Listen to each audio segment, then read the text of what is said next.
Mr. Romo, I must admit that I'm puzzled.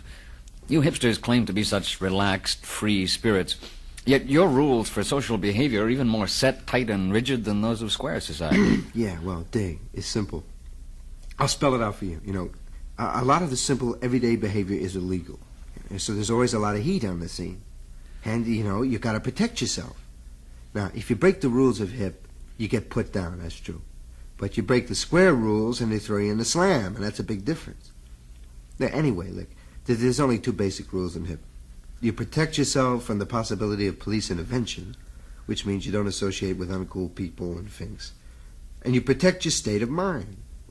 Now, that means you don't want anybody around who's going to bring you down, right? We talked about that. You understand what I mean? You follow the hip commandment. Thou shalt not bug thy neighbor, which means be cool, that's all. Cool. Cool is a word that seems to change meaning every time it's used. Yeah, it does. Cool it means stop it. You know, or change the subject or split, or it's a warning. All those things and just that one thing. It's cool with me means okay. You know, it's okay. It's cool means it's all right or it's not dangerous. Cool means something all by itself, you know, but it's like trying to define hip. You know, or hip in general or righteousness, you know? You can give 100 examples of what it isn't, but man, you're going to have a hell of a time saying what it is. You know, like here's an example. Say you're going out and done in your head, you know, or you stayed in and done in your head and gone out, or you've done both everywhere you went. And it's 4:30 in the morning and you're in a diner eating your banana cream pie, and sits down right opposite you a cop. Now, your natural reaction is going to be, you know, I want to laugh hysterically. You know, but some part of you says, nay, it says this is an urge of some self-destructive part of you.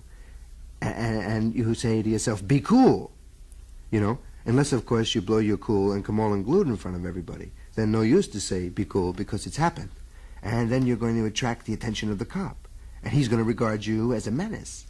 And this will get you a reputation as a very uncool face, having everybody seeing this cop regard you as a menace. And all in all, it's a drag, you know. The hip thing is to be able to perform the exactly appropriate action at all times. And that is not easy. It can, you know, it leads to paranoia. You know, what's that? You know, who's that? Who's out there? What's that car? Who's in that car? Who? Why is that car there? That car wasn't there. What? You know, the what, who, where. The eyeball disease.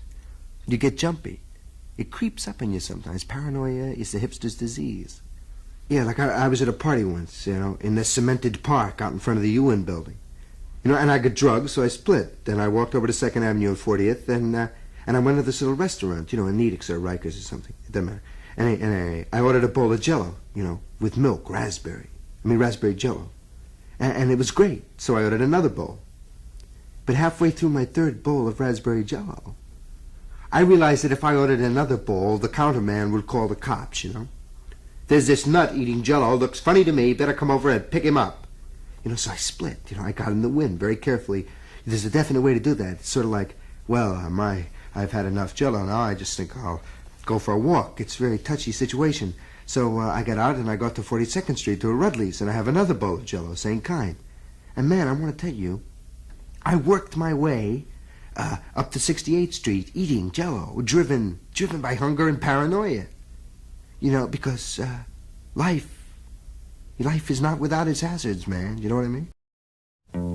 Three cool cats. Three cool cats. Parked on the corner in a beat-up car, dividing up a nickel candy bar, talking all about